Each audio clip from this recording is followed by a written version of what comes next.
Happy Christmas! Or rather, Happy Christmas Eve. Today is the Western Christmas Eve, so I am going to make an address, and due to technical difficulties, this is a different address than I had originally intended, since my computer had a critical error and I had to replace it, and I may or may not have lost the original, and even if I didn't, I'm not getting it back in time for Christmas, because the data extraction process is going to take some time. Nevertheless, I am going to do a video for Christmas Eve, and one for Christmas Day, and one for Boxing Day. This year is a bit unusual because I don't really have to do much for Hanukkah, because Hanukkah and Christmas Day are the same day. The first day of Hanukkah is Christmas Day this year, although I might make a separate Hanukkah video too, but I might make three. Why not make three? That would make a total of 5 or 6 videos, but they're not that particularly complex.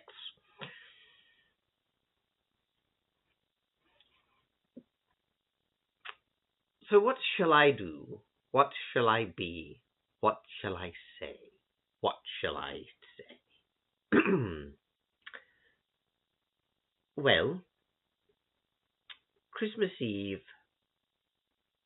and Christmas in general are thought very well of, even within the modern secularist world, as a time of gathering of family and friends and loved ones, all together in a time of joy and goodwill. Though divorced from its Christian origins, it becomes hollow. Indeed, if you look at our civilization, once we de-Christianized Christian things, or society itself, we have created a hollow culture. And it's one of the things that people are beginning to notice, and that I spoke about years ago, although less often than I would have liked, and not prominently. But the simple reality is the new atheism was wrong, and so is the modern holy religion of atheism. A term, by the way, which I use not to say atheism is a religion, but rather to point to the absurdity of people saying that they are not religious because they're atheists, whilst all having exactly the same belief system and ideology. As if saying atheism is neither a religion nor an ideology proves that they do not have a shared ideology with other self-declared atheists. Of course, not all atheists are part of the holy religion of atheism, but most are in modern society, because the holy religion of atheism is ultimately just secular humanism. But there is a conceit within modern secularist circles, which the atheist community is largely part of, that as the divine prophet Sam Harris Most Holy said in his volumes of sacred scripture at the End of Faith, a Letter to a Christian Nation, The Moral Landscape, and so on, that either religion is true or it's not. This idea of absolutism. And don't get me wrong, I myself am a Christian and I believe that Christianity is true, but the problem with people who think it's false is that they think it is entirely false. Indeed, it's popular in atheist circles now to deny Jesus ever existed, which is bizarre because one way that they ridicule you if you disagree with something is to say that you go against the scholarly consensus. Whether this is true or not, often it just means you're going against the consensus of the holy religion of atheism and its followers, or at best you're disagreeing with Bart Ehrman, who is another divine prophet most holy to them. But it is bizarre to hear them say, if you were to disagree with something, such as the scholarly consensus on Mark being the first gospel, Matthew and Luke being based on Mark, and another source called Hugh, and John coming along last, created by a separate tradition. Of course, most atheists who I talk to of the militant variety think Mark was the first gospel, and then Matthew, Luke, and John were all based on Mark, which is not what scholarly consensus says, but at any rate, they think if you don't accept Mark in priority, if you don't accept Mark came first, and then Matthew and Luke came second, and then John came third, for want of a better order, then you're just obviously denying reality because you're denying what the scholars said. And they do that with many different issues besides just Markian priority. If you were to disagree with something, no matter what your reasoning is, then you are obviously wrong and irrational since you're going against the scholarly consensus. And yet, they'll freely say Jesus never existed and is a myth, or at least Jesus likely never existed and is a myth, which clearly is not the scholarly consensus. And when confronted by it, they would say that scholars can be wrong, the consensus can be wrong, and of course the consensus is based on religious bias because of all the Christian dominance and such. They actually say people fear for losing their jobs if they don't toe the line of Christian orthodoxy, which isn't really true in academia. But they actually told us that the world would be better without Christianity, and that Christianity is simply not true. And people are beginning to realize that's not true, especially through the works of, oddly enough, another atheist, Jordan Peterson, which isn't to say I agree with everything Peterson says, but it is interesting that he's touched on something that I've mentioned before, and it's one of those things that I don't really understand the modern militant atheist for doing, or the modern secularist. They reduce religion to believing in a god and supernatural powers. They are not religious because they don't believe in gods and the supernatural. And they act as if simply believing stories about supernatural things is what makes you religious. And they reduce Christianity to nothing but the supernatural stories in the Bible, its supernatural claims, as far as they understand the term supernatural, without really asking if there's other aspects to it. And that's one thing that even if I were an atheist, I would not feel comfortable doing. Because ironically, one of the insults they give to the Bible and Christian beliefs backfires if you really think about it. And that is, the Bible is a book of fairy tales, and that Christians believe in fairy tales. Of course, they do this to demean Christians and Christianity.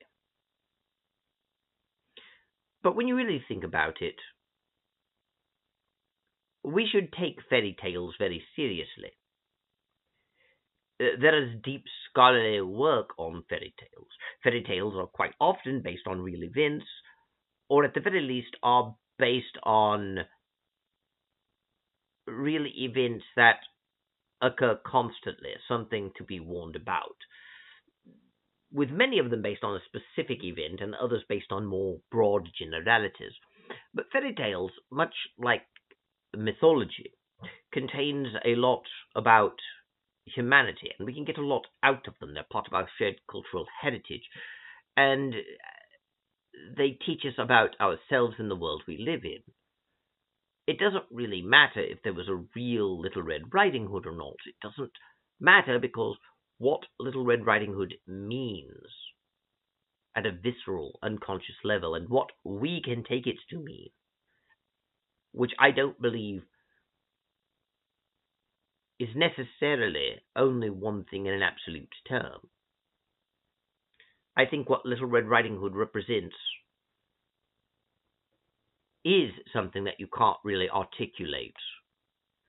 And I think that while not every idea about Little Red Riding Hood has as much merit as every other idea, I do think that a lot of times when you hear various disparate theories that seem to contradict, they may not ultimately. They may at their core be this thing from our subconscious that really cannot be put into words, that is being expressed in different ways, that may seem separate, but ultimately share the same core.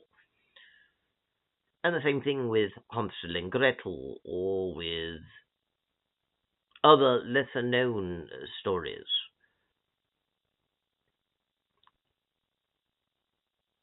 Snow White being a more famous one, of course, or Cinderella, or Beauty and the Beast, ones that Disney made into films but which are far older, or other ones like The Girl with the Silver Hands, or The Swan Princess, or Mary's Child, things like that. And I'm not going to give an exhaustive list of all of Grimm's fairy tales or others from around the world. Grimm's, by the way, didn't create their fairy tales. They simply collected them before they would vanish into oblivion, since they were part of the collective oral history of Germany and other parts of the world as well. These fairy tales actually speak deeply about the human condition. They actually tell us about ourselves, regardless of the historical reality of them, and as such are invaluable to helping both children develop and to helping adults to understand our world, since the human mind works in an analog state. This is also why I don't really believe atheists when they tell me that their atheism is a mere lack of belief in a god, because that's not really possible with the way humans think and how the human mind works. Of course, atheists always ignore the explanation. When I tell them that it's impossible to lack belief in something once the idea is introduced to them, they ridicule me by pointing out how I myself lack belief in leprechauns and unicorns and the tooth fairy, or since I'm saying that you can't lack belief once an idea is introduced, that means that since those ideas have been introduced to me, I believe they're true. Because the atheists today don't really understand that there is a difference between saying you cannot lack belief in something once the idea is introduced, and saying, once an idea is introduced, you must believe that idea is true. No, I'm not saying once the idea is introduced, you must believe that idea is a reality. You must believe it is real. You must believe it is true. Rather, I'm saying you cannot lack belief in it. And lack of belief is not the only alternative to believing something is true. You can believe something is false. So, going back to that examples, let's say that I don't believe in leprechauns, unicorns, and the tooth fairy. So what? Me not believing in leprechauns, unicorns, and the tooth fairy does not mean that I lack belief in them. It means that I believe they are not real. Which is, of course, what they say about God. They really obviously do not merely lack belief in a God. They call people delusional for believing in God, for instance, and to be delusional means to believe in something even after you have been shown evidence that what you believe is false. It is not really possible to call someone delusional for believing something while at the same time not telling them what they believe is false. Yet they do. They say that if you believe in God, you have a delusion. God is a delusion. Richard Dawkins' famous book, The God Delusion, is based specifically on that. God is a delusion. You are delusional if you believe in God. And yet I'm not making the claim that God doesn't exist. I merely lack belief in a God. I make no claims. I have no burden of proof. It's rather silly. And it's obscurant.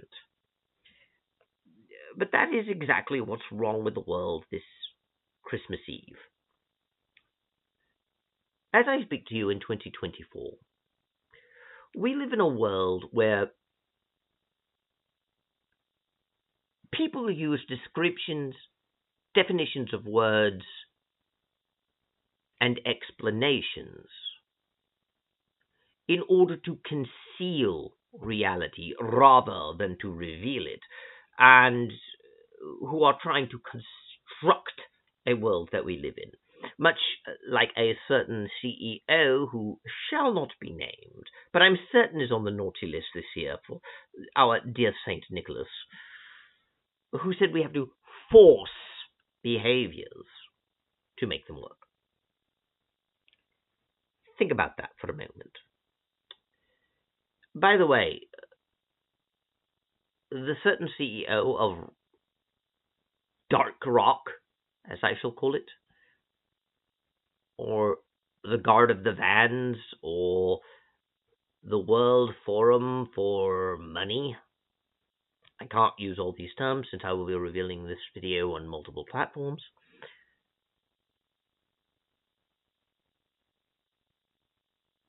All of this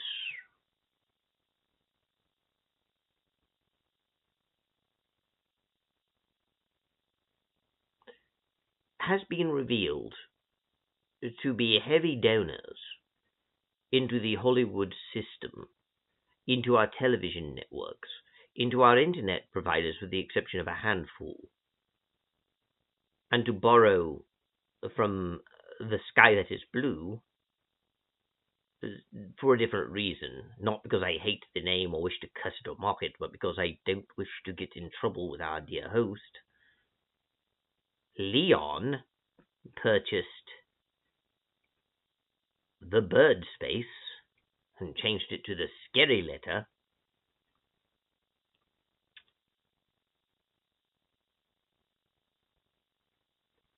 Well, quite contrary to the illusion that the atheist community gives you, it's not a grassroots movement, really.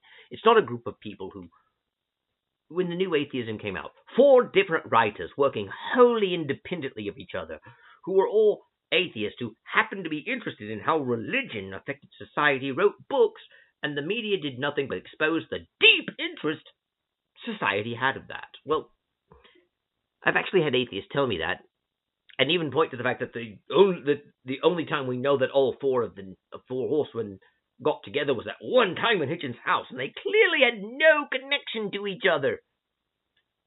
They seem to forget that whether they ever met each other personally, they do reference each other in each other's books. For instance, if you were to read The God Delusion, it actually has in its footnotes references to Sam Harris. And so Richard Dawkins was obviously influenced by Harris.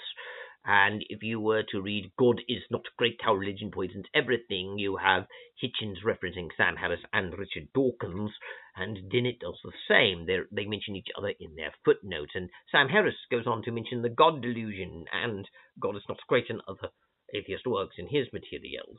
And what's more, they all drew from the same secular humanist sources. None of them actually went to academic sources to write their books, which is why they make basic mistakes, like the divine prophet Sam Harris Most Holy saying that the Fourth Lateran Council happened in 1252 and it happened in 1215, making the same mistake that other atheist literature had made, but which is the wrong date. It was actually 1215, and also saying that prior to the council, no one believed that communion was the actual body, blood, soul, and divinity of Christ. And after the council, everyone believed it, because the council created the concept of transubstantiation and just invented this teaching that the bread and wine become the body and blood of Christ. Prior to that, it was just symbolic, but after that, it was literal, and that was the first time anyone believed it. And of course, that is sheer nonsense, considering that the Fourth Lateran Council actually occurred after the Great Schism between the East and West, and was not participated in by Eastern Orthodox Christians or by Oriental Orthodox Christians or by the ancient Assyrian Church of the East, which means that it was purely a Catholic council.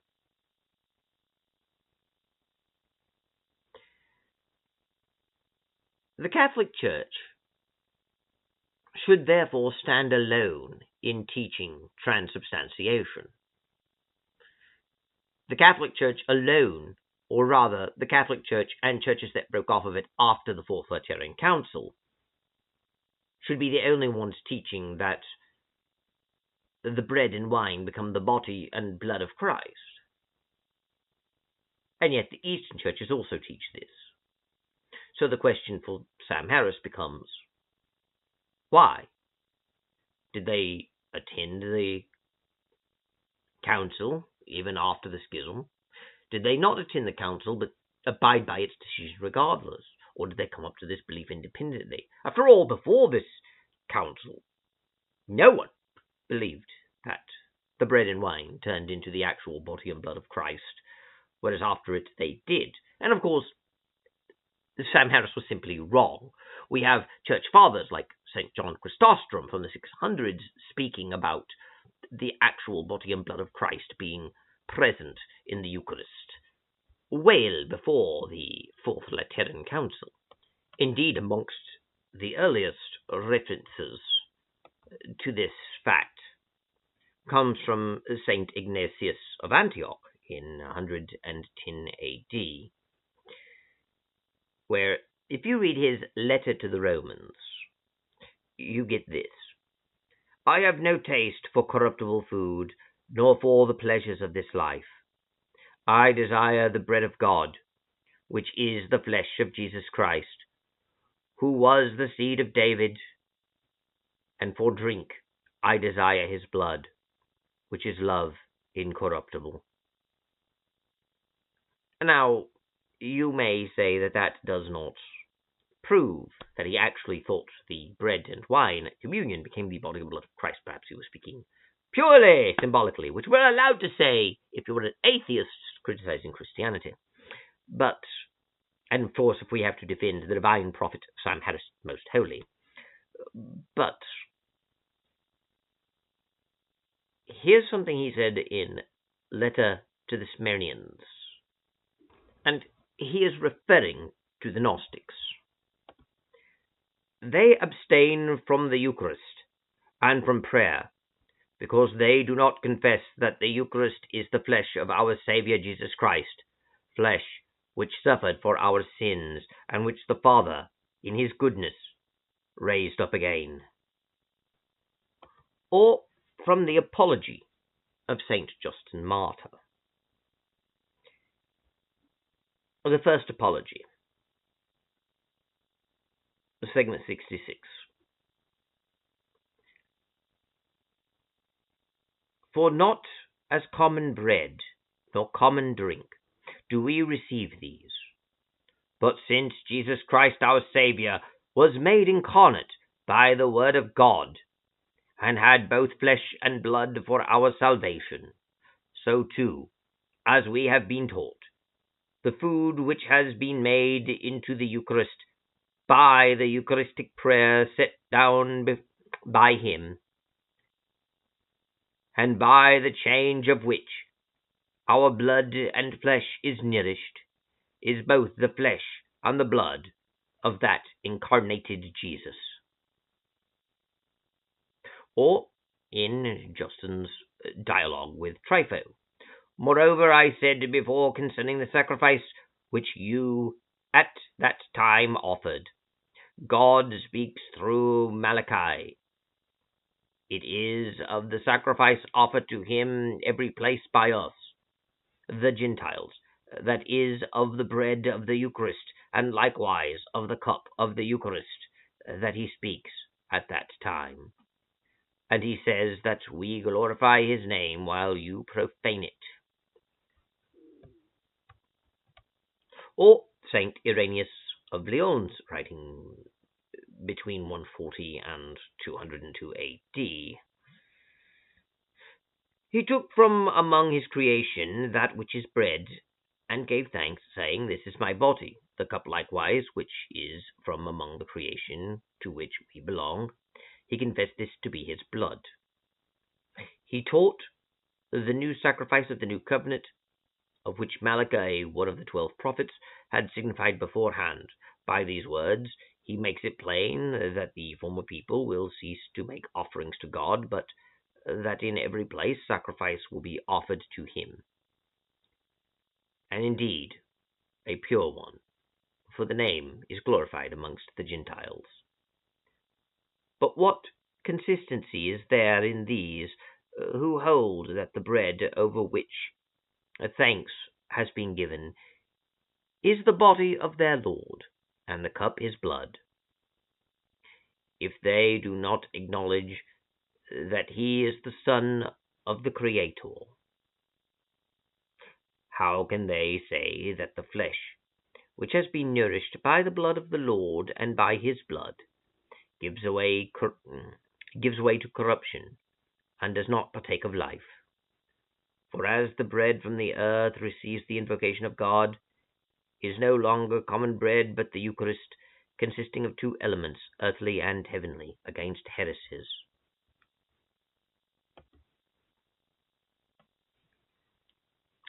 The belief that the Eucharist became the actual body, blood, soul, and divinity of Christ long predates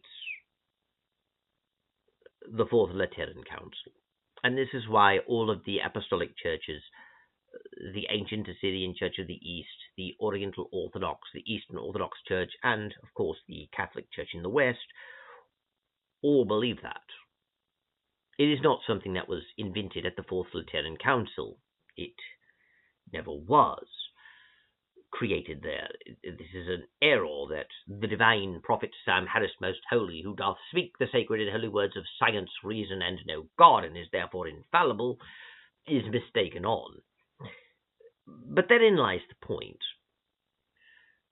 Because you run into the same statements, including the same mistakes, when you read earlier self-declared free thought works from the Rationalist Press Association or the Little Blue Book series or others like it. You see people like Joseph McCabe or Samuel Putnam or Chapman Cohen saying the same things. Indeed, the divine prophet Christopher Hitchens Most Holy, hallowed be the name of Christopher Hitchens,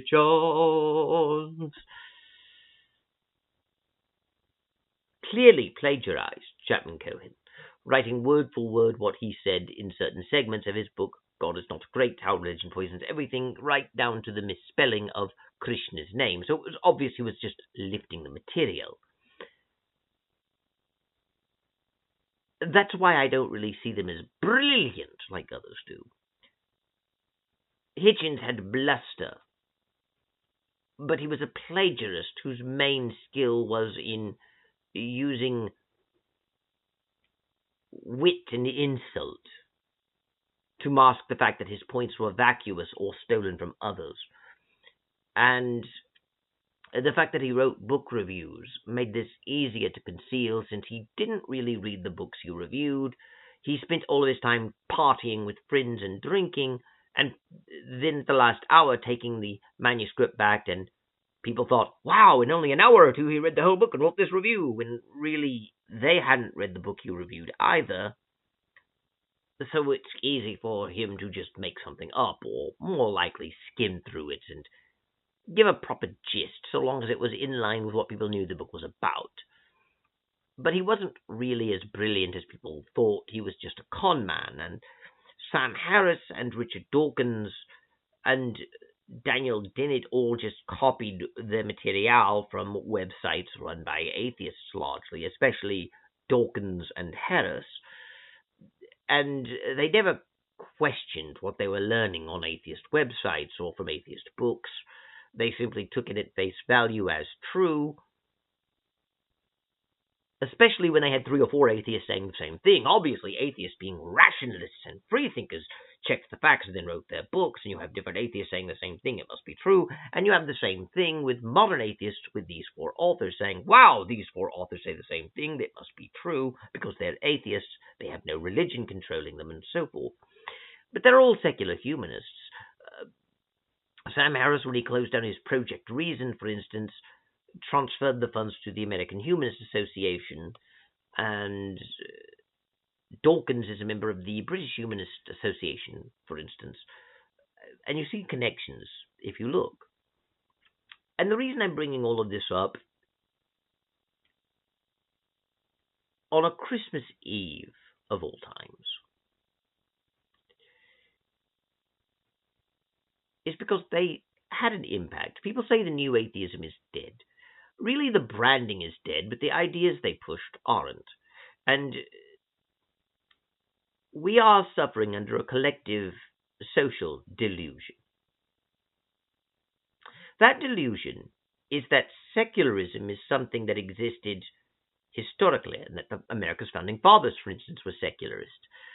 The delusion that secularism is nothing but neutrality toward religion, while at the same time accepting the contradictory notion that secularism has its own values. We accept both of these as true, even saying them both in the same sentence, like I did. We have no problem saying that secular values exist and that our society is a secular society working on secular values, while at the same time insisting that secularism is not anti-religion, it is simply a neutrality toward religion. But once you set up something as a belief system that has beliefs that it requires of you, and that it has values and beliefs and obligations to moral codes, once you have set up something that by its own authority we are to operate and proceed from, and to whose authority we cannot defy or question, then whether you call it a religion or not, and people don't call secularism a religion, secularism is in fact the opposite of religion. By definition, secular means not religious. Therefore, secularism can't be a religion. But therein lies the point. Secularism is not a religion by definition. It is a lack of a religion. It is neutrality toward religion. So when secular values conflict with religious values that one may hold, it is not wrong to impose the secular values and to force them to do what you want. After all, it's wrong to force religion down people's throats. It's wrong to base our laws on religion. It is wrong because not everyone has the same religion. Why is it that your religion should dominate and not others? We talk about the handmaiden's tale and theocracies like Iran and Saudi Arabia. We need secularism to give us freedom. And yet, the moment you contradict secularist principles, values, and beliefs, you find that you are penalized. Because our freedom is freedom to comply with secularism. And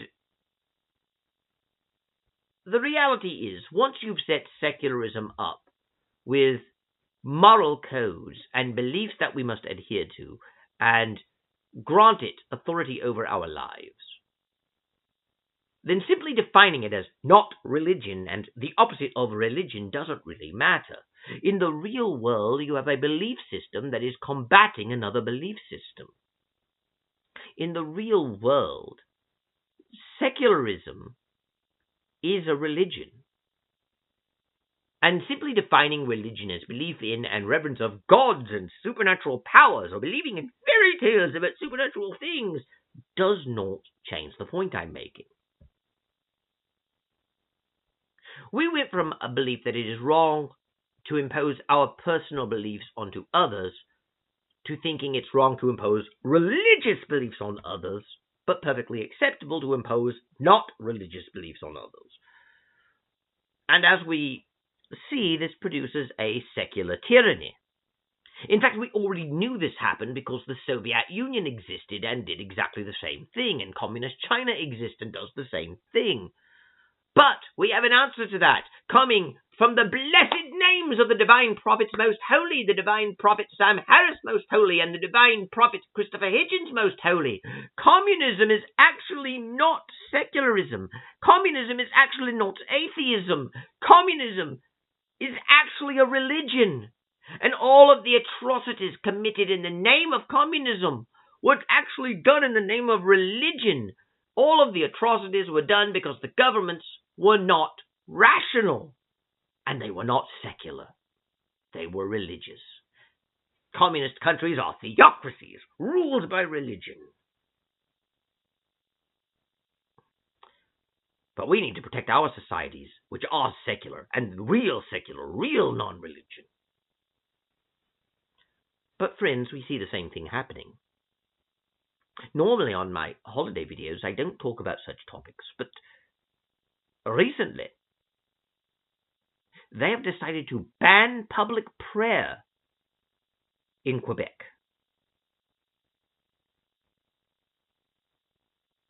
Let that sink in for a moment, friends.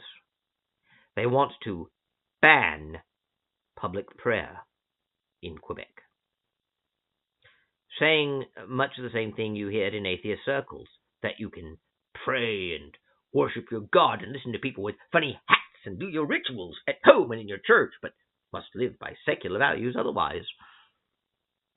We shouldn't allow prayer in public spaces like parks. That's if you want to pray, you go to a church or a mosque or a synagogue, but not in public. We want to treat praying in public as an indecency, and to many atheists it is. The divine prophet Dan Barker Most Holy wrote years ago that it upset him greatly that when he looks outside he has to see a church steeple, and it offends him to see these things. And if he had his way, he could change the law to make church steeples illegal because they offend non-Christians, they offend the non-religious. We have made a religion out of not being religious. And as paradoxical and contradictory as that sounds, keep in mind that the contradiction about being religiously non-religious exists only because we play silly word games. The truth of the matter is, what made religious tyrannies exist, like the dreaded theocracies of Iran and Saudi Arabia, is not the inherent nature of religion. The inherent nature of believing in and worshipping gods and supernatural stories and believing in supernatural stories from holy books like the Quran or the Bible. What makes them tyrannies is their inability to actually accommodate people who disagree. But this inability does not exist innately in people who believe in and worship gods and supernatural powers, or even in people who wish to have those beliefs integrated into the government. After all, most European countries at one time had state churches, and many still do. And at no point in the history of the state churches did it ever work out like the modern secularist myth has you believe, where once the church and state mixed, we ended up with a theocracy, where the church runs the government, and all laws must be approved of by the church, and a tyranny comes along, and non-believers are persecuted, and we have nothing but religiously sanctioned laws that make women property and endorse slavery and the like. Rather, what normally happened was not the subjugation of the secular state to the religious bodies, forcing the state to do whatever the church says. What normally happened with state churches was that the state took over the church and told the church what it's allowed to do. Look at the Church of England. It can't even change its own prayer book without approval of Parliament. It isn't really true that because church and state are not separate in the United Kingdom, that the church runs the state. Rather, the Kirk of Scotland, the official church in Scotland, is actually somewhat distinct from the state. Even though it's the official church, it doesn't have any official governing role. And the Church of England has its bishops, 26 of them in all, sitting in the House of Lords. At least unless Labour gets its way. They did recently abolish the last of the hereditary peers because supposedly there's no rational way to defend that, even though there is. Because hereditary peers will have a stake going back to their ancestry and family connection, which you don't get with life peers, who are largely just failed politicians. But the simple reality is the Church of England was subordinate to the state and ruled through the church governors. Now you may say, well, that's just one outlier, but look at all the other times it's tried. Well, where else? The Church of Sweden? I know Sweden doesn't have an official church now. It was disestablished, but for a very long time it had an established church. And at no point in the history of the Church of Sweden did we actually see the Church of Sweden dominate the politics and run a handmaiden's tale like theocracy, or a theocracy like Iran and Saudi Arabia under Christian Sharia law. And we certainly didn't see it becoming more conservative or having a conservative influence on the government. If anything, the Church of Sweden was very liberal and still is, and let's face it, when it was established, it was very much an arm of the government rather than the government being an arm of the church.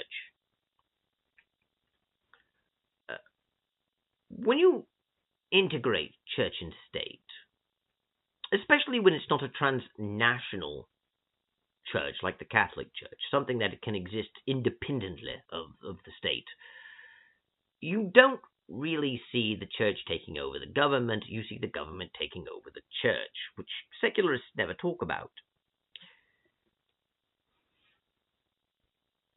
They have this fear-mongering instead about having a real-life handmaiden's tale and talking about how if we don't protect the separation of church and state, and if we don't protect secularism, we'll end up with a theocracy like Iran and Saudi Arabia, only under Christian Sharia law. And at the same time, all they ever do to justify secularism is to call it rational and then say, theocracy is worse. Mixing church and state leads to tyranny. The only way we can have freedom is through secularism. And yet we don't have freedom in secularism. Because the modern day secularism is not neutral to religion or religious questions. The modern day secularism sets up its own moral codes and its own beliefs and its own values. And those beliefs and values admittedly come into conflict with religious beliefs and values.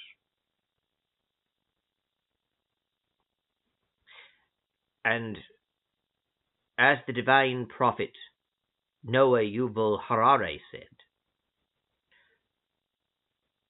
secularism gives you freedom of religion. You can go to whatever place you want and listen to whatever people with funny hats there are, tell you do whatever silly rituals you have. You can even pray and read your fairy tale books at home. We'll even let you live your religious life to some extent in public. But should your religious beliefs or values come into conflict with secular values, you must lay your religious values aside and live according to the secular values. In other words, secularism is being presented as tolerant for generously allowing us to continue to follow our delusional, silly, childish beliefs and listen to people in our funny hats and do our funny rituals and believe our fairy tales and even to some extent live by it by buying whatever foods we like in public. They graciously allow freedom for our obviously wrong delusions, so long as we subordinate those to secular values and secular concerns, and the moment they conflict with secularism, we abandon our religious beliefs because we live in a secular society, and the only way to have freedom in a rational society is to be secular, and even though we'll accommodate your delusional idiocy and fairy tales, you must know your place. Your beliefs are wrong. We are a secular society. You must obey secularism. And any conflict between religion and secularism is always to be resolved in favor of secularism. And of course, if you don't agree with that, if you press the issue, if you maintain your religious beliefs in face of the opposition to secularism, well, this is not a conflict of ideas to which two parties disagree. Rather, this is a religious person trying to create a theocracy like Iran and Saudi Arabia and impose his irrationality on society. The religious person is always wrong. When a religious person argues with another religious person, it's two delusional people arguing over fiction. And the fault is religion for dividing these two people. But when a secularist and a religious person argue, the fault lies solely on the religious person. So, when two religious people argue, both religious people are at fault for being religious and not being rational. But when a secularist and a religious person argue, the fault solely lies on the religious person for being irrational, whilst the secularist should be obeyed. The truth of the matter is, understanding secularism as not religion and as the opposite of religion allows secularism to do what it most criticizes religion for doing. Secularists are now free to impose, even by force, secular beliefs and secular values. This is why in the United Kingdom, the land where free speech first emerged, by the way, as a concept, we no longer have free speech.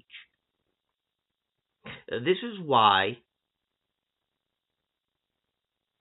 in the UK, you can be arrested for even praying in your own home if your home is within a buffer zone around a clinic to Moloch.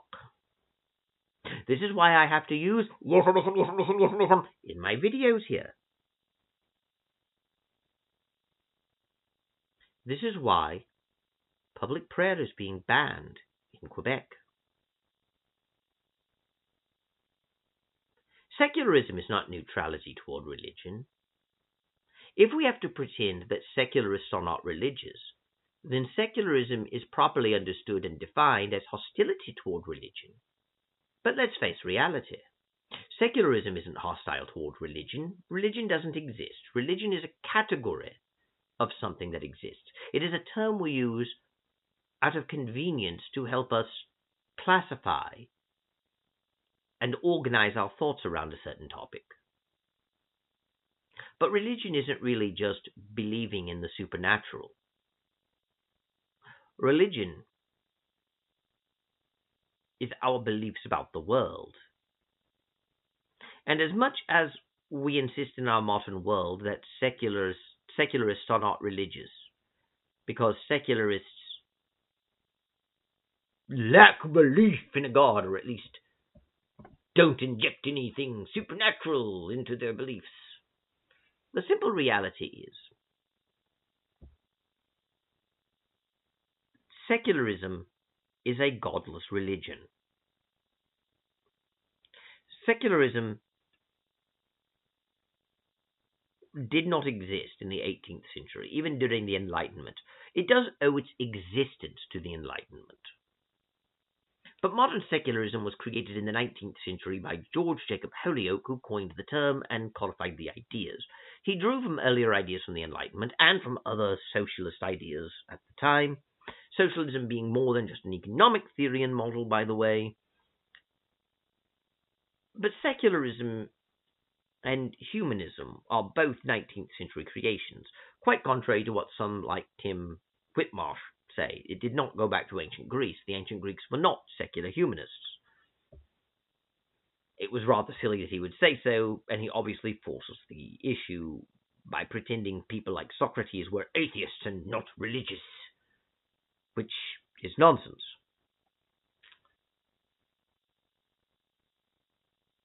And this is actually why modern-day atheists are left-wing politically. They are left-wing politically because as much as they like hiding behind the term atheist and defining atheism as a lack of belief in a God, and that atheists make no claims, atheists have no burden of proof. The truth is, atheism is a belief that there is no God. Atheists claim God does not exist. Atheists have the burden of proof. But what's more, when modern atheists of this ilk say, I am an atheist, they want you to hear, I am a rationalist, I am a freethinker, I am a secularist. They want you to assume certain beliefs about them. They equate being an atheist to being rational. They equate atheism to reason. They equate atheism to believing in science. And of course, they equate atheism to secular values, like supporting a woman's reproductive freedom, as it is called now, which really is just the ending of a baby in the womb, or belief in same-sex marriage. And other issues that I'm not really comfortable going into because of Al Gore and his rhythm. But let's face reality. The modern secular movement has never been a movement of people who merely lack belief in a god. The modern secularist movement has never been a movement of simply being neutral toward religion. The secular movement is a movement that tries to force people's behavior and beliefs to conform with the religion of secular humanism. And humanism did call itself a religion in the first manifesto. The first Humanist Manifesto of 1933 clearly calls humanism a religion, as do earlier books by humanists. Humanism existed prior to 1933, not as far back as ancient Greece, but it goes back to Auguste Comte and his Religion of Humanity, and ultimately developed from progressive ideas and socialist circles in the mid-19th century, drawing from 18th century philosophical thoughts. But it's not that old. Even if we're generous in saying it goes back specifically to the Enlightenment, it's not that old. And simply put, the secularism is not neutrality toward religion, and it certainly is not having no religion. Secularism is a religion, and secularism is a religion of tyranny. Secularism is a religion of imposition. Secularism is a tyranny of hatred of those it deems religious, and a promoter of vile values. Need it be so? Well, secularists never ask, need it be so, when it comes to religion. A religiously based society, according to them, must be a tyranny. They never look at examples contrary to that, or historical factors that lead into anything else. They just say, look at Iran and Saudi Arabia. If we mix religion and government, that is exactly what we get, without explaining why that's what we get. It's just understood that religion always leads to tyranny, hence secularism is needed. But the Vatican City State isn't like Iran and Saudi Arabia. Bhutan isn't either, and neither was Europe in the Middle Ages. Of course, the Middle Ages are also known as the Dark Ages, the time of oppression and tyranny. But the real Middle Ages were not oppressive and tyrannical. Not everyone was a peasant. Not everyone was a serf. Peasants and serfs were not slaves. And real life was a good deal different than what people imagine it. The simple reality is,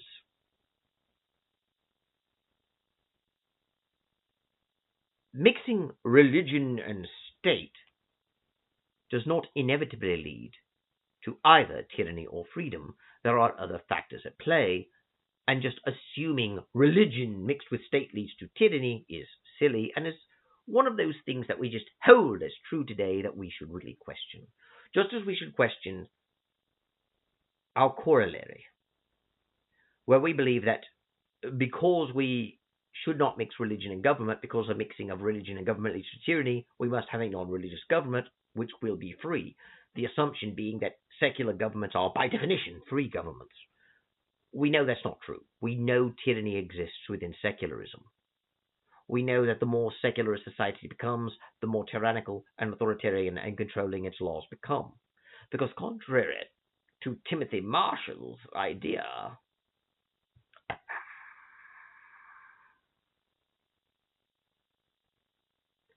the idea that paganism is more democratic because of a multitude of gods, and atheism is democratic because it respects rights and reason, but monotheism is authoritarianism. We see greater freedom being promoted by Christians than by modern-day atheists who invariably become our left-winger. Quite contrary to the routine talking point of how, since atheism is neither a religion nor an ideology, it is just a lack of belief in a god. That's why you see atheists all over the place on the political spectrum, whilst the religious are overwhelmingly conservative because they follow some holy text like the Bible or the Quran that doesn't change and forces them into a specific conservative value system. Atheists are able to think for themselves and arrive at their own conclusions. Thus, you have a greater degree of diversity in atheists because atheist thought is so diverse. So you have approximately as many left-wing atheists as right-wing atheists, and they're all over the place. The truth is, if you look at the statistics and if you look at the census bureaus, modern-day atheists are not all over the place politically. While there are outliers to this, the vast overwhelming majority of atheists are left-wing. So much so that if we were to play by modern society's rules and divide religious people from atheists, treating atheism as the opposite of religion, we do not see atheists as more politically diverse than religious people, with religious people being overwhelmingly conservative, whilst atheists are more general. We don't even see a slight trend toward the left on atheists, with religious people being far more conservative. Rather, almost 90% of atheists in our society are left-wing politically. If you look at American statistics from places like Pew or from the United States Census Bureau, between 75 and 80% of atheists are registered Democrat and tend to vote left-wing politically. And the remaining 5 to 10%,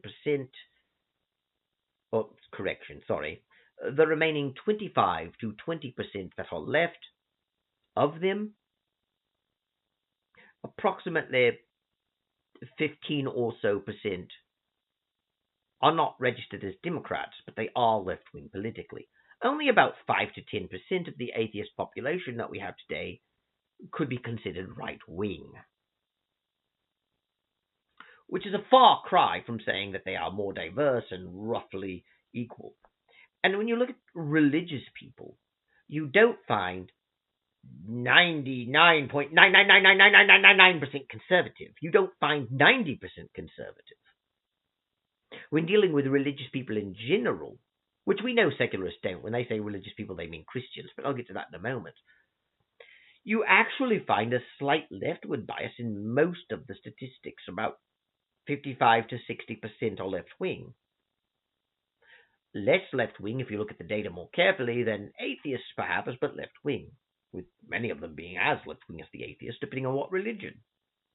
But even if you only the Christians, the ones we are renowned for being conservative and voting Republican and being MAGA, you don't have 90% of Christians being Republicans or voting right-wing. It's in line with the rest of the religious figures. You have to start breaking it down to specific Christian groups like evangelicals to get it to tilt. And even then, there are more evangelical Protestant Christians who are registered Democrat or lean left politically than there are atheists who vote Republican or lean right politically.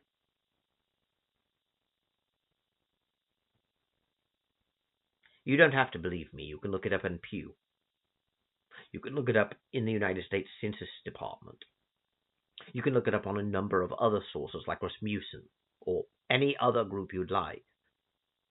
The simple reality is, it is not true that religious people are overwhelmingly conservative whilst atheists are generalized. Atheists are left-wing. This is because modern atheists are not just atheists. They like pretending they are, they like hiding behind the term, and they like defining atheism as a mere lack of belief in a god so that they have no burden of proof and you can't criticize them. But again, they are secular humanists, and secular humanism emerged from socialism and progressivism in the 19th century. This is why the prominent names within humanism, even in America, like Corliss Lamont, who served for a very long time as the president of the American Humanist Association, I believe until he died, were also socialists. and apologists for the Soviet Union.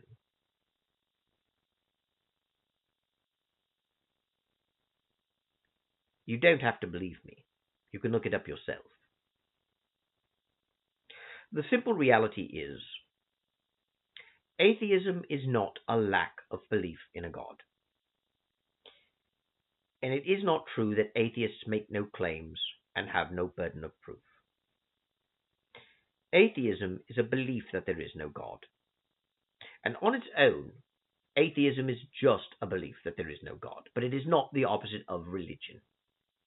It is the opposite of theism. We should stop pretending atheism is the opposite of theism and use our words more accurately.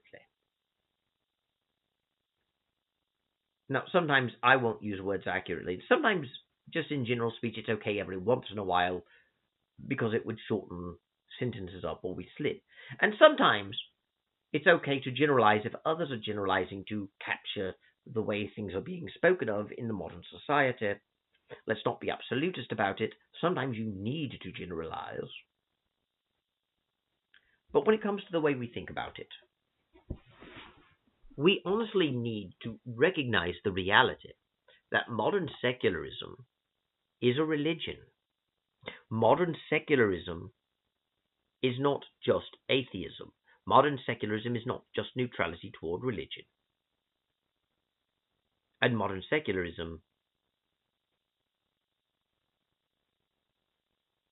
is left-wing. Remember when I told you, atheism is the opposite of theism. Atheism is not the opposite of religion. Well,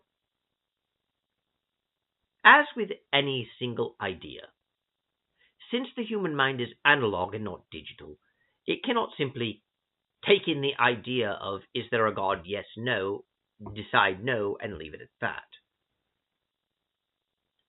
Atheism is an idea, and that idea must be connected to other ideas. There is no such thing as a person who is just an atheist. There is no such thing as a person who just believes there is no God.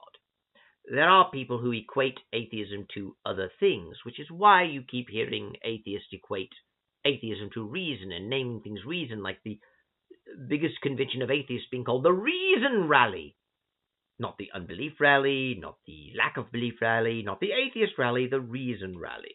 Because even though atheism is just a lack of belief in a God, nothing more, they equate it with reason, they equate it with science, they have an entire mythology around what an atheist is supposed to be. This is really an incontestable fact if you look at their own literature. Atheists are rational. Atheists are the ones who use science and reason. And then they equate science and reason to certain specific outcomes and beliefs, and assume that if you disagree with those outcomes and beliefs, no matter why you do so, you are simply being irrational, and likely only disagree with them because of religion, religion being the antithesis of reason, the antithesis of science, and the antithesis of freedom. This is a narrative mythology.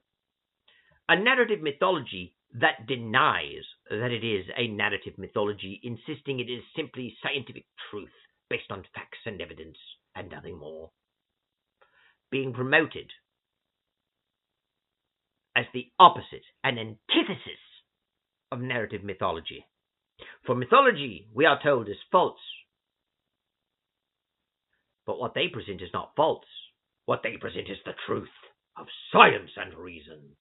And it is a narrative mythology that not only denies that it is a narrative mythology, it is a narrative mythology that denies it is a narrative mythology, that comes from a religion that denies it is a religion, and that instead insists it is not religion. It is the opposite of religion. It opposes religion, and therefore cannot be a religion. And therein lies the trap. You cannot question this religion as a religion because it is not a religion. It is the opposite of religion, and it opposes religion. But it is an anti-religion religion that demands complete conformity to its own beliefs, standards, and values. And we all know that, as with other things left-wing, They will not be content with attacking those on the right or those who follow religion, as they put it. They will begin to hold purity tests of their own. And because they refuse to accept what they really are, people who are promoting a specific belief system, and to acknowledge that that's all religion is, the clear distinctions our society makes between religion and philosophy and just private beliefs is non-existent. All religion is philosophy, and all philosophy is religion. But they won't accept that. They accept that philosophy is good and religion is bad, and that religion must be rejected, whilst we respect philosophers. They know, for instance, that religion is bad. Look at all the terror. Look at Sharia law. Look at Islamic countries killing people over Sharia law. Religious law. We disagree with the religion, you get your head chopped off. Look at the Christian Dark Ages, Inquisitions, Crusades. The Christian Church burning heretics at the stake. We secularists offer you freedom. Religion leads to that. Do you really want to live in a real life? Handmaid's Tale! Because that's what religious fundamentalism leads to. It's a form of factism, only based on religion. Religion is tyranny.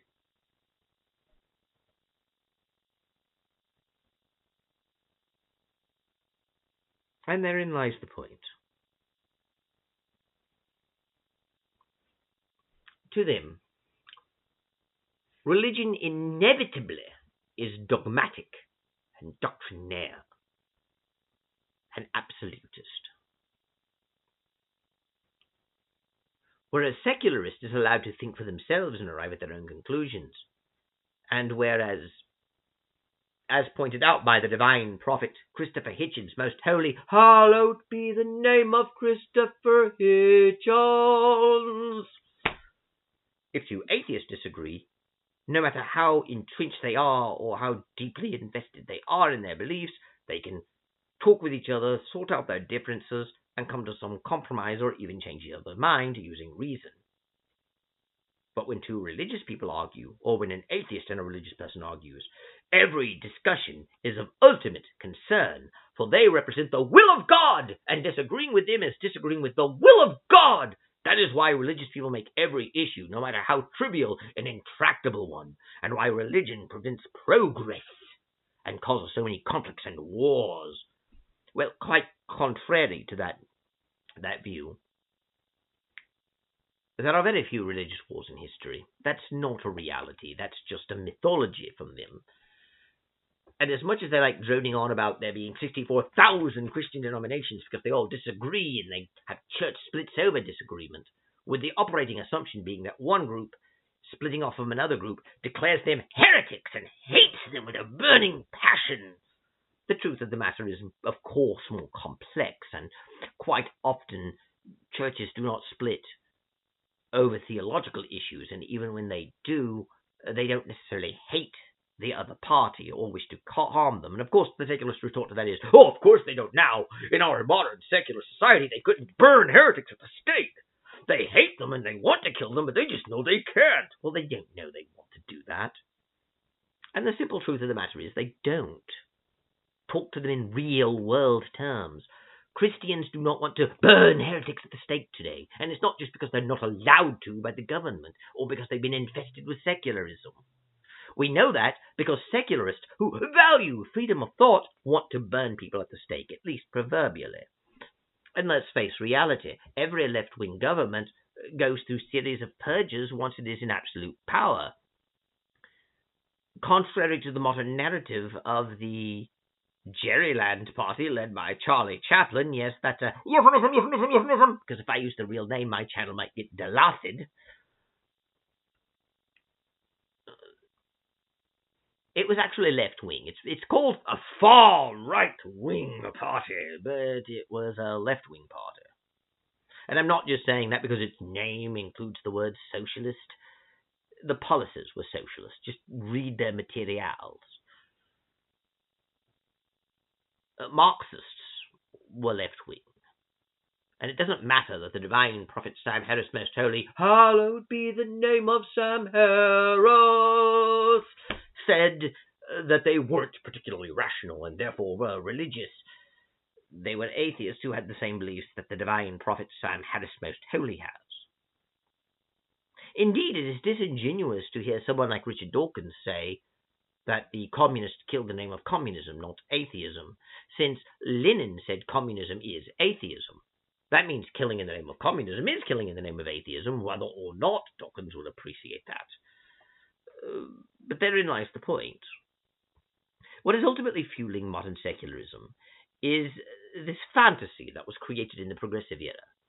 Back when the progressives were the ones promoting more and more factories to be built, back when instead of it being the evil right-wing conservatives who don't care about the planet because they think that God made it all for man and it doesn't matter, it's going to be destroyed anyway, and we left-wingers who know that God is a silly fairy tale wish to preserve the earth. If you read 19th century free thought literature before industrialization began polluting the earth, or even more recent works like from Tolkien, not his fiction, his fact-based work, you will see that it was mostly Christians who were concerned with caring for the earth in pristine natural condition, not atheists. Atheists believed in progress, which meant at the time factories, railroads, roads, automobiles, science.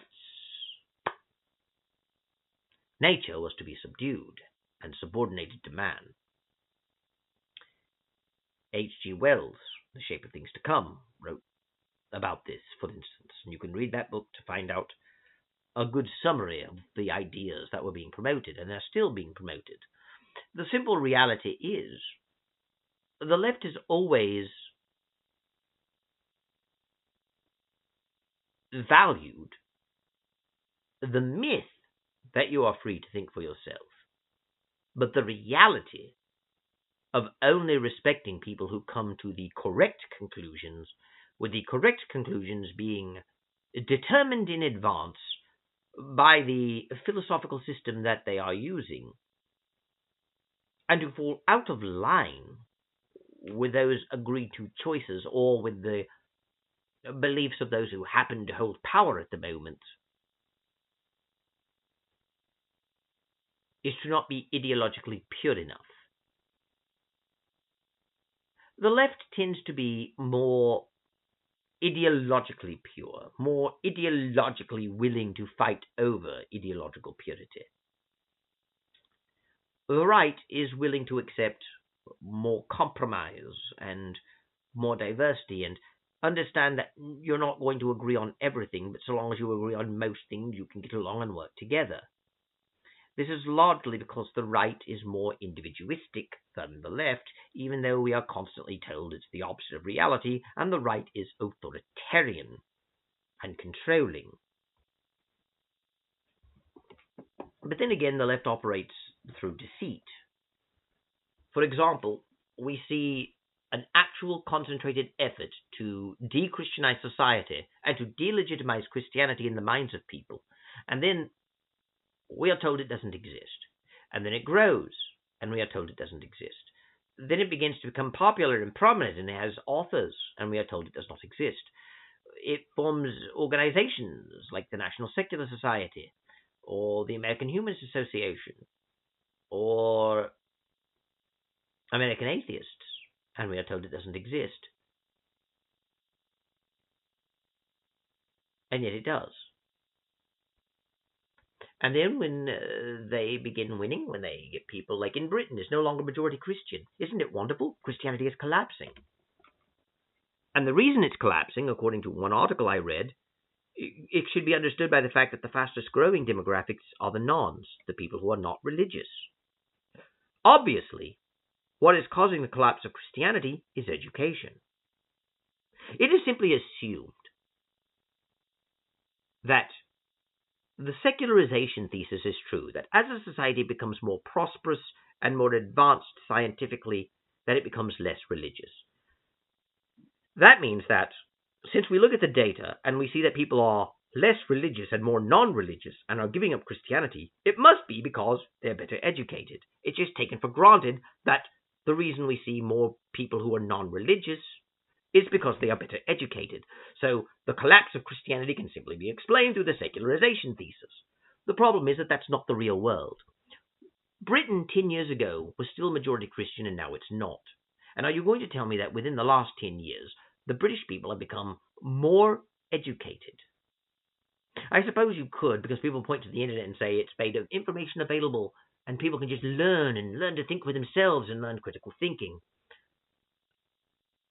But study after study after study shows that the internet has been a curse rather than a blessing. And no, I'm not condemning the technology, and yes, I know I'm using the internet myself. But the way we engage in the internet, I think, is the problem. Not the internet itself. Though perhaps that is worse, in a way. People don't have attention spans anymore. We now live in a society where people don't read books. And I don't just mean physical books. I mean they can't hold a consistent thought for more than a few paragraphs. We now live in a world where asking people to read an entire book is considered burdening them. We live in a world where the books we do have are largely simplistic nonsense. We live in a world where even our news articles on respected news websites have grammatical errors in them. And yes, I know, atheists, I make grammatical errors when I type. I do random capitals! The truth, of course, being that my random capitals are the result of me being dyslexic and legally blind. You see, as much as the atheist will mock me for saying what I'm about to say, and if I were writing this would say that in the very post where I deny doing random capitals, I randomly capitalize words, ha ha ha, ignoring the rest of the explanation. The truth is, when I type, I capitalize nouns, modifiers, and certain key words. And I do so to help my eyes focus, because I am legally blind and dyslexic. There is a pattern that I follow. That means it's not random. For it to be random capitals, that would mean that the words I choose to capitalize in a given sentence would vary from sentence to sentence, and there would be no consistency to it. It would be random. But because it follows a pattern, it is not random. So when I randomly capitalize my words, it's not random. It follows a pattern. And I do it because of disabilities. But of course the atheists, who are overfilled with compassion and empathy and would never mock the disabled, ridicule me for my random capitals all the time. The point being made, though, is that my supposed random capitals is not a grammatical issue. It is syntactic. But I don't really think that the atheist community knows what a syntax is. But modern news articles are poorly written with bad grammar. And they make basic factual mistakes. And they're becoming simpler and simpler as time goes on.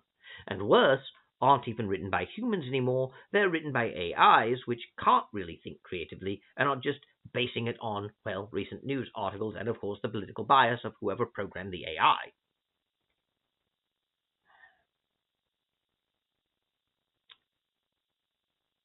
We live in a society where even the most respected universities, Cambridge and Oxford, Harvard, Yale, Princeton,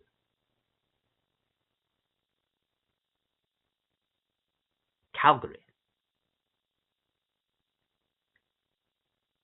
they're all worthless.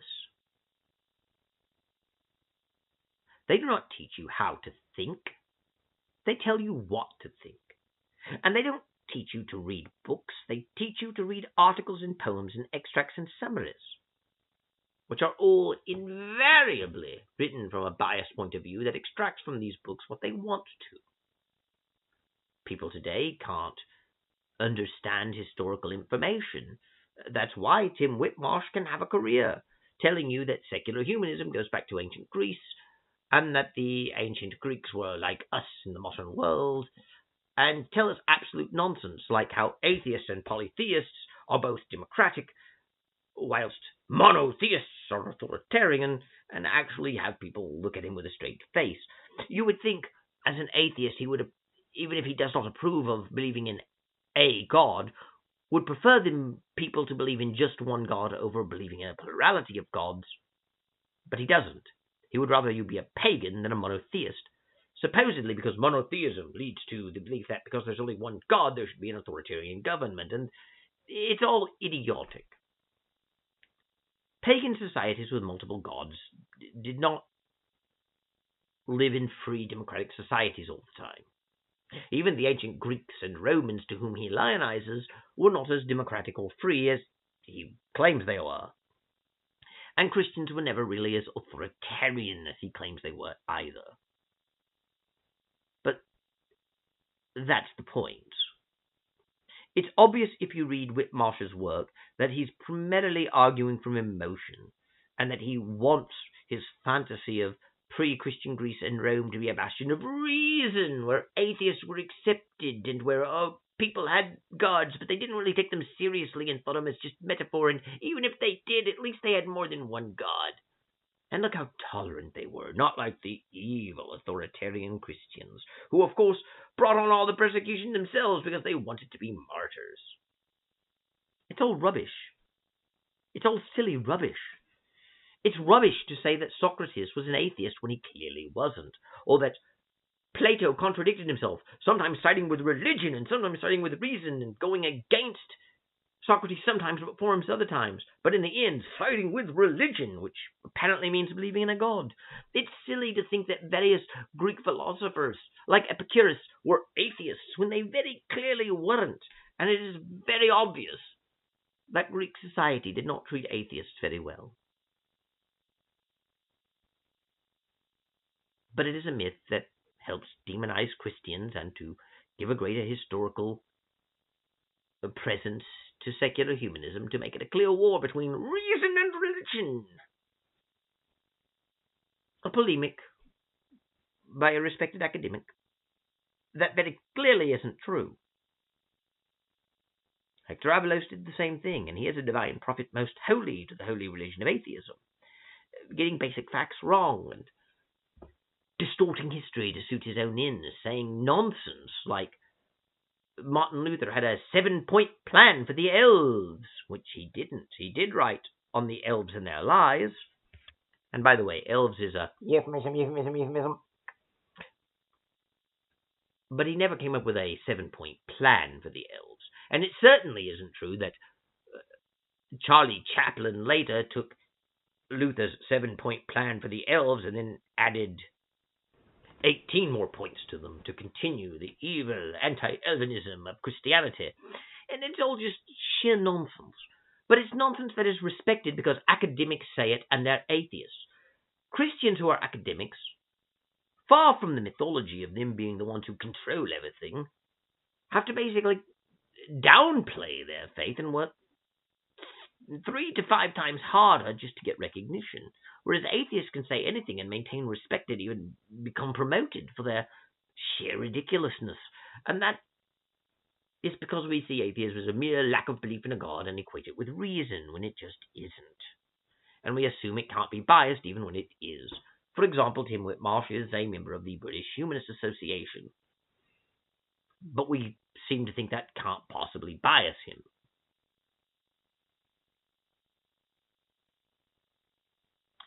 But it does.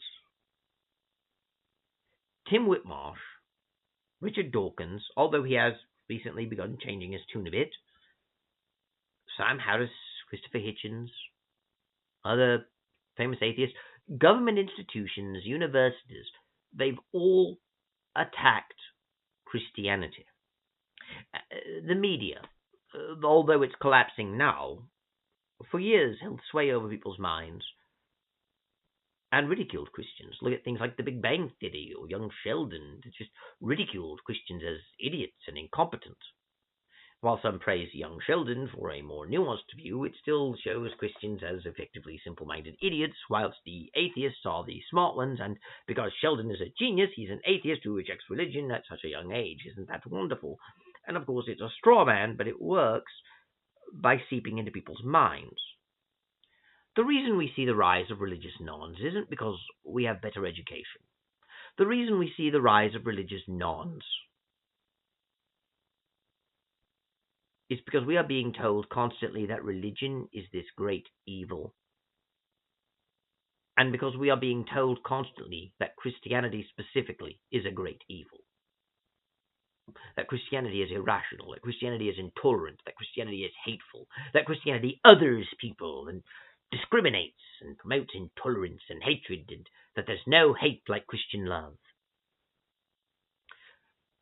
It is the demonization of Christianity that caused its collapse, not education. And we are not an educated society. We are a society that is so uneducated that we don't understand how to think. The very thing atheists and secularists promise us, a better, more rational society, cannot come about because they are not better or more rational. The idea that we will learn critical thinking from them is a joke. All we learn from them is how to hurl childish insults and how to deflect and how to hold fast to our secularist narratives. And as we do so, we see our freedoms eroding before us. And in that sense, modern secularism is King Herod, slaying as many newborns as it can in order to maintain its power. But there is one special child born who evades this slaughter. And that child will hide in Egypt until he is safe to return, for Herod dies, passing to another Herod, of course. But that Herod is weaker and will be toppled. It is appropriate that the story of the slaughtering of the innocents in the Bible is considered mythical by modern academics. It highlights the absurdity to which I am addressing. Whether the story is true or not is irrelevant to the point I am making, of course. But there will be those who, if they listen to this far, will tell me that it is a myth and it never happened.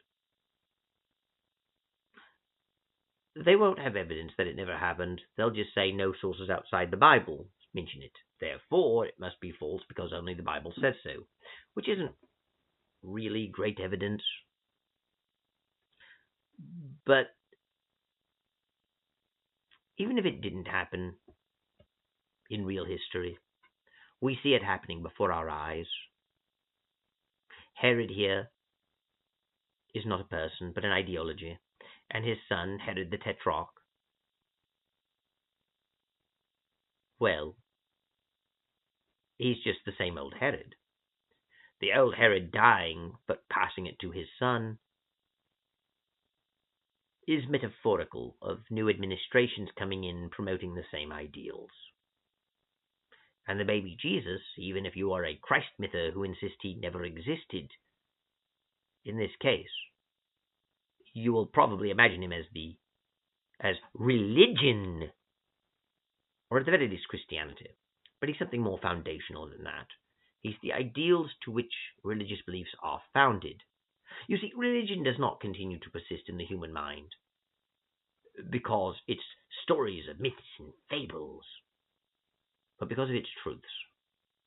And those are truths about the human condition which are true, regardless of whether anything in the Bible or Quran or any other holy book are true in terms of the events of history. Which is not to say that I believe that they're all myths or metaphors. I don't. But to make a point, There are truths being discussed within Christianity or other religions like Islam or Buddhism or Judaism or others. Truths of culture and of heritage, but also of humanity in general and the world we live in, that form the real core of what religions are. And those beliefs that form the foundational core of what religions are inherent to nature and cannot be overcome. Nature will always give us a baby Jesus, a promised Savior, and will always make certain that promised Savior cannot be killed by Herod by making the baby Jesus and his family go to Egypt. There will always be that, because the tyrannical corruption of our machinations and our contrivances can never overcome the truth. And the biggest problem with the modern secularism is that it is a far left-wing ideology based on denying religion rather than being neutral to it. It is a contrarian thing, telling us that religion and conservatism gave us rules to live by that are tyrannical and we are freeing you, only to put new chains on you, telling you you cannot do the traditional, you cannot do the religious. It promises freedom and gives nothing but tyranny. It says we no longer have to follow the old rules, claiming that we will be free of all rules. Then it gives you new rules to follow, claiming them necessary, but less burdensome, when in reality they are more so, trying to reshape your beliefs, trying to force your behavior. And in the end, it begins denying everything, all in the name of what ought to be rather than what is. It denies the truth, and it must deny the truth, for the truth is offensive to them. It is offensive to them that they can't just have sex with whoever they wish without consequence. It is offensive to them that emotional problems occur through promiscuity. It is an affront to them that they should respect family. It is an affront to them that they should respect any sort of previous authority or tradition. It is an affront to them that they must accept the gender they are born with. It is an affront to them. Ultimately, we are promised reason and order and a utopia in such things as was promised in things like Star Trek, or strange as it may seem, as in H.G. Wells, who was largely an influence on Star Trek in his Shape of Things to Come that I mentioned before, or other utopian literature. We are promised a utopia of reason where we will all be happy, free from the turmoils of religion and old traditions and old social orders and capitalism and whatever else oppresses us. And we were oppressed. We live in misery and in chains, but we are to be liberated. And yet our liberation leads to nothing more than a tyranny of warlords over a tyranny of tradition. And we descend rather than ascend. We do not ascend to the heights of reason. We descend to the pits of madness. We do not ascend to freedom. We descend to slavery. We do not ascend to a greater civilization. We descend to barbary. And now we have people obsessed with tattooing themselves, piercing themselves, dyeing their hair. And I know many people who, when they grew older, regretted doing all of those things. But to those that don't, look at them. Do you really need to dye your hair blue or green or red, or bright, artificially red or pink? I'm not talking about just for things like Halloween or festivals, but as a daily lifestyle. Look at the way people dress now. While not exactly the same, because not animal skins and leather, it is becoming more primitive in a way. Certainly, we use more modern materials, but we are becoming more animalistic. We are not evolving to a higher state of man. And the more the barbarianism of secularism takes hold, the more freedoms and rights we lose. In the UK, we cannot pray outside, even silently, in buffer zones around Moloch temples, where women's health care, wink wink, nudge nudge, wink wink, occurs. I have to use caution, of course. In Quebec, they wish to ban all public prayer. We hear the never-ending drumbeat of Christian churches committing general suicide, and of residential schools without blaming the secular state for the conditions, and demonizing the Catholic Church, and never-ending stream of PDF files in the clergy, whilst ignoring the same sort of issue occurring amongst secularists.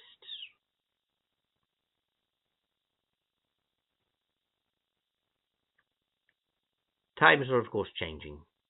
People are beginning to wake up, and I don't mean go woke, I mean go wake up. Woke is another term offensive to me, for it is the opposite of what it is. To be woke is to be asleep, and to close your eyes to the real world, and to only live in a dream-like fantasy of how your own hedonistic desires become reality simply by virtue of being your desires.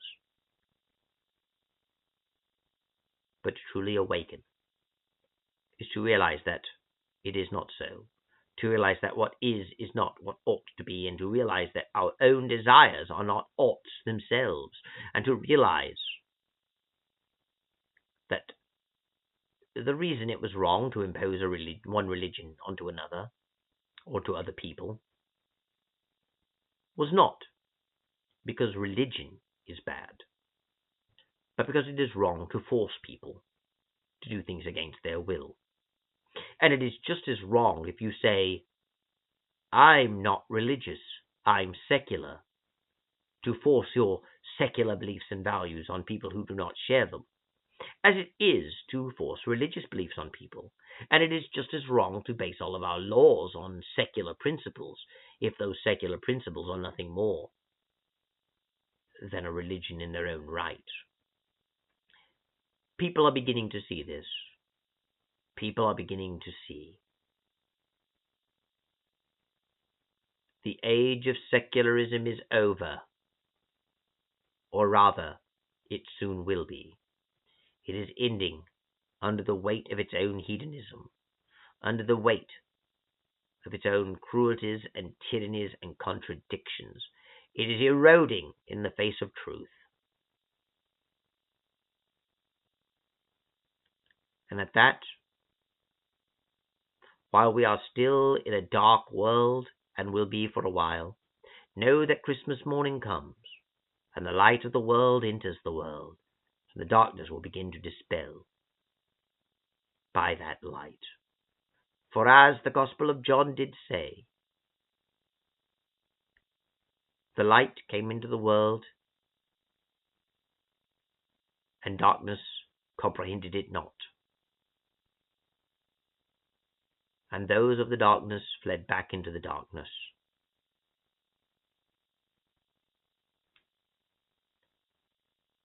This has been an unusual Christmas Eve address, but my original one was, of course, lost to me. It may be recoverable, but not in time for the holiday. I hope, however, you have enjoyed this presentation. If you listen to it, it is rather long, and it is not festive. But I nevertheless wish everyone a happy Christmas. And I nevertheless wish everyone a happy Hanukkah. And I wish everyone else a happy New Year. I shall take my leave of you now. Thank you. God bless, and goodbye.